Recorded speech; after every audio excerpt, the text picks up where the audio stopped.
I know you're probably wondering, just what the hell is going on here? I only put up a new video about twice a year, and those are hour-plus long rants about games no one cares about, so this is clearly something different. Well, that regular format isn't gone, but after YouTube smothered the inversion video in the crib, I realized I should probably try to post a bit more and about titles people might actually be interested in. That does mean some extra, shorter videos here and there. I'll talk more about those at the end, but more importantly for right now, it means letting you all have a say on what the next big, proper cult classifications that I dump 100 hours and months of my life into will be. So, without further ado, here are 8 titles that I'm putting up for your consideration, with a little pitch covering what talking about each game would entail.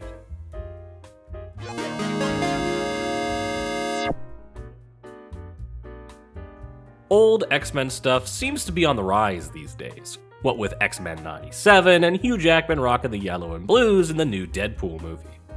Not that I'm gonna watch either of those things, mind you, because I tend to find modern day Disney and Marvel stuff is by and large steaming trash, hot take I know, but that doesn't mean I'm above cynically using that increased brand recognition to goose the algorithm.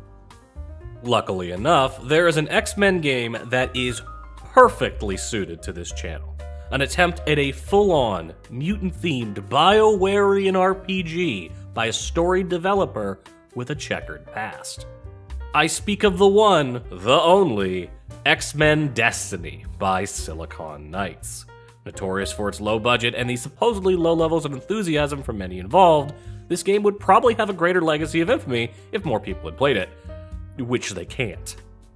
That's because only a few years after it was released, Silicon Knights and the publisher Activision were ordered to destroy any unsold copies and remove the game from sale after an especially disastrous lawsuit with Epic Games. Naturally, in addition to my standard run-through and dissection of the game overall, which will necessitate 2 playthroughs, as there are both X-Men and Brotherhood loyalty paths, I'll be going over that lawsuit, the final days of Silicon Knights, and what's happened to the company since as best I can discern. Of course, for those who already know the story, you're probably wondering if I'm going to talk about the history of X-Men Destiny's sister game as well, Too Human. But I think I'll save that for another video focused on that game and that game alone.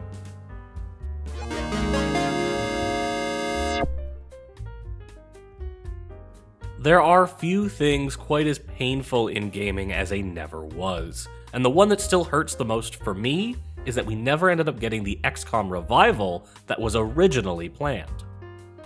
A first-person shooter developed by the teams who worked on BioShock 2 and set during the 1950s, this was intended to be a more macabre take on an alien invasion, playing off the tropes of the era and telling the origins of the XCOM agency as we came to know it in the 1990s.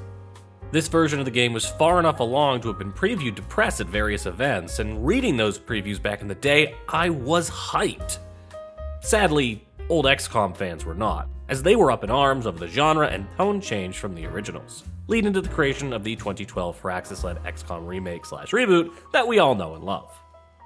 Originally, we were supposed to still get that initially revealed FPS prequel title as well, but after XCOM 2012 blew up the way it did, the FPS was shelved, ripped to shreds, and retooled into the shambling shadow of a game that is the Bureau, XCOM Declassified.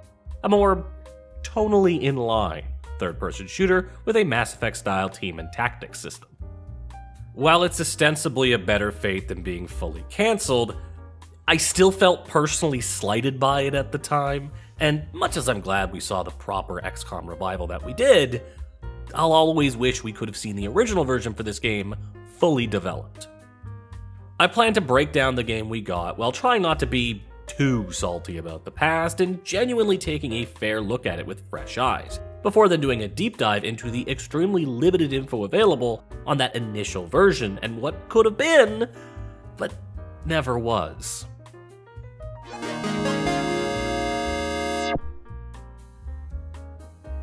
Darkest of Days feels like a game that never existed, but I know it did. I own an extremely worn t-shirt for it. It's a time-traveling FPS with an inscrutable but assuredly low level of production and an oddly sharp focus on historical accuracy, alongside some real weird sci-fi shit. On that note of historical accuracy, one of the cool things about it is that Darkest of Days features some interesting but rarely seen settings in gaming. You visit the Civil War, the Eastern Front of World War I, and a Nazi POW camp, which I seem to recall being explicitly portrayed as something darker in the marketing, but we'll see how it's presented in-game. Suffice to say, it's a very unique title, but I've only ever played halfway through it, so I've been looking for an excuse to see it through and try to discern what this game was ever trying to do, both in terms of gameplay and in terms of narrative.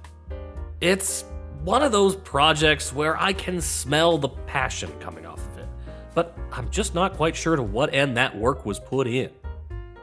This game is also an excuse for me to partake in a beloved channel pastime, that being ranting about guns, with this game pulling its firearms from a variety of time periods. So if you like when I do that, Darkest of Days' varied arsenal will provide a ballistic bounty for that purpose. Beyond just playing this game through though, I also really want to try and dive into the development history behind it. That's because despite Darkest of Days having a full marketing push prior to launch, they had fully decked out Centurions roaming the halls of PAX after all. That's how I got the t-shirt. Both the developer and publisher are teams I had never heard of prior to the game's release and haven't heard a peep from since. With a black hole of a record like that, I can't help but wanting to know where the fuck this game came from, even if finding that out takes me down a rabbit hole.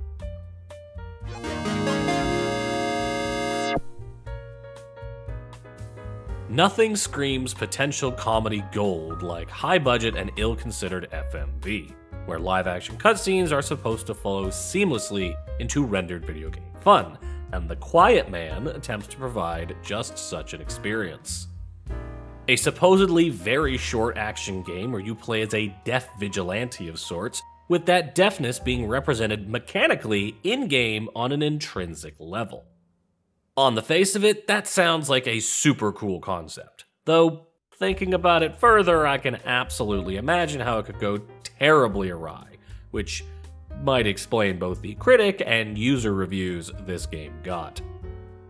You can kinda see it coming, as the store page on Steam focuses almost entirely on the deaf aspect of the game, with only a throwaway line given as to the plot. You know, the plot, what you're actually doing here, which is solving a kidnapping apparently. Regardless of how interesting the gameplay hook is, that sort of selective focus is often one of the reddest of flags. That being said, they apparently had the choreographer from the Yakuza series directing the action, so the combat has to be decent at least. Right? I mean, it can't be all bad. Can it? At the very least, there's also assuredly an interesting background story behind this game, because it's one of the last titles developed by Human Head Studios. If that name sounds familiar, it's because they were the developer behind the original Prey, and the infamously cancelled Prey 2. They also made the cult classic Rune, and also Rune 2. Put simply, they're a developer with an extremely interesting history, especially near the back end of the studio's life, which absolutely merits a bit of digging and some further discussion.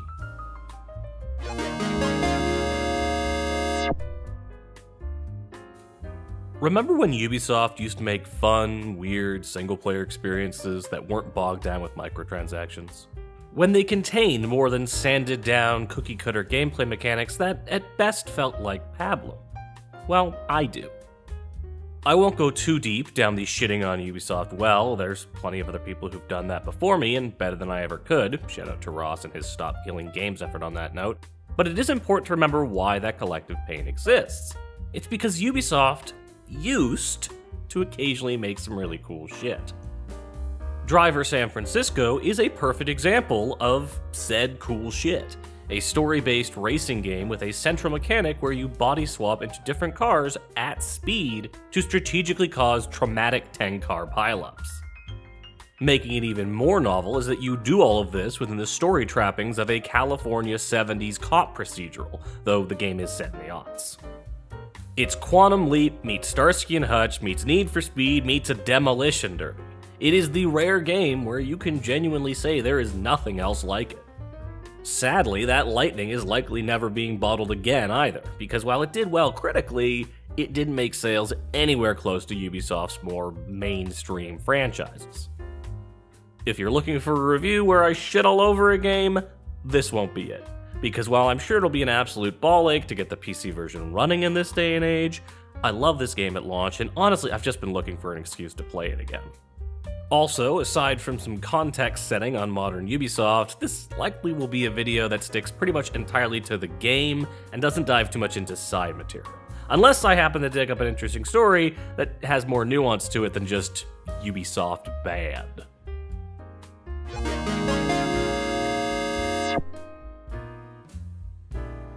Contra Rogue Core is probably best known for being utterly and completely savaged by reviews when it launched. But despite that fact, I've never actually heard any firm reasons for why it's so bad. So I'd like to go on a journey to find out. It also doesn't hurt that this game is a bit of a white whale for me, as I've made attempts at doing a video on it in the past, but was stymied by tech issues with the PC port that I wasn't able to fix at the time. I'm ready to take another crack at it though, and worst case scenario, I have a capture card now, so I can just go grab the PS4 version and record that. If you're curious why I'd be willing to go to the extra effort and cost for a game with this sort of legacy, well, that's because a little of it I played during that previous attempt genuinely piqued my interest. The glimpses I caught showed me a game that looked like it was taking Contra in a weird and potentially really interesting direction that might have been unduly snubbed due to people loving to shit on Konami. Even from my short time with it, though, I can say that it's certainly not the glorious return to form for Contra that its diehard fans always seem to clamor for. But for someone like me who's never been the biggest fan of the series, it caught my eye.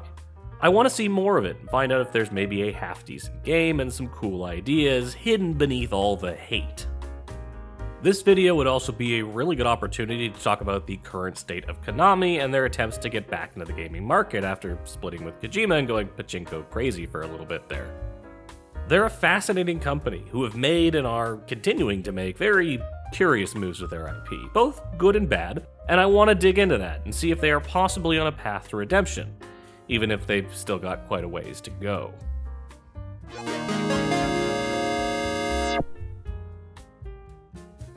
We needed to have an indie gem on this list, as I've been digging way too much into the AAA and AA trash cans lately, and The Spy Who Shot Me is a weird little jewel worth looking at. A comedy game at heart and a satire of GoldenEye specifically and James Bond in general, The Spy Who Shot Me actually manages to be both somewhat funny and fun to play. Not every joke lands, and there's a good amount of jank from what I recall, but it's mostly endearing jank that adds a lot of character to the game.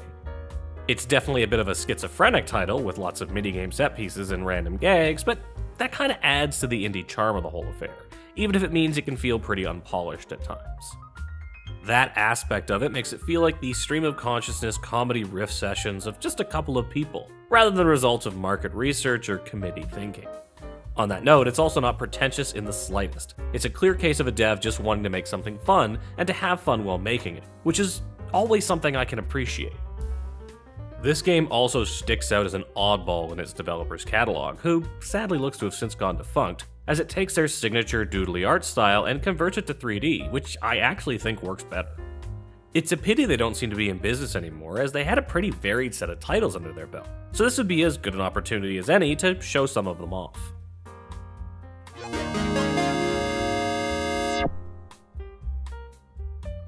Dipping back into the 7th gen third-person shooter pool of mediocrity, we have Infernal, or as it was retitled with its semi-late 360 port, Infernal Hell's Vengeance, which throws a bit of fire and brimstone at the old formula. It's also hardcore Eurojank, adding an extra layer of fun, and almost certainly technical frustration to the proceedings. Honestly, it's not a game I know all that much about. While I remember buying and playing some of it back in the day, its most lasting impression was that I should probably stop paying full price for games at launch because I thought they sounded unique. That gamble has had a tendency to backfire on me more often than not, and especially so back in those days. Still, the concept and marketing material was enough to foolishly sell me on it back then, and with 2 decades of distance, I'm curious to give it another shot, especially now that it's straight up abandonware. This would also be an excuse to briefly talk about the Polish games industry, because this game actually has an illustrious pedigree, with its developer having weirdly deep roots into the Polish gaming scene stretching both prior and past Infernal's release. Most importantly though, this game is on this list because one of you was actually nice enough to leave a comment and suggest it. See? The system works. And that's the lot of them. Put down whichever of those 8 you'd like to see me do a full video on next in the comments, and after a week or two, once the people have spoken, I'll start banging away on it. That being said, no matter what ends up winning, the next proper cult classifications will end up taking significantly longer than the last one. And that's because I'm planning to get some smaller videos out in the interim. While I have a number of ideas for short-form content that I'm likely to play with, relatively short-form anyways, I'm not breaking into TikTok or anything, I just mean like 15 to 20-minute videos instead of an hour and a half, what I'll likely be starting with are some smaller reviews that are pure recommendations for some titles that just don't work as full videos. Fighters, point-and-clicks, arcade and puzzle games, things like that, which don't necessarily have a structured narrative or the depth of gameplay needed to be broken down beat by beat and waxed lyrical on in the same manner that I usually do. I hope to have a couple of these done before the next proper cult classifications goes up, with this year's Halloween special likely being one of these smaller videos, so keep an eye out in the coming months for the first one of those. But before I can start on anything though, I need to know what the next big project I'm working on is, so get those votes in now so I can get cooking. Also, go watch the damn Inversion review if you haven't yet. It's really good, I promise.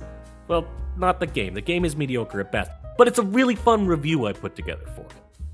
Anyways, have a good one everybody, and see you in a few months.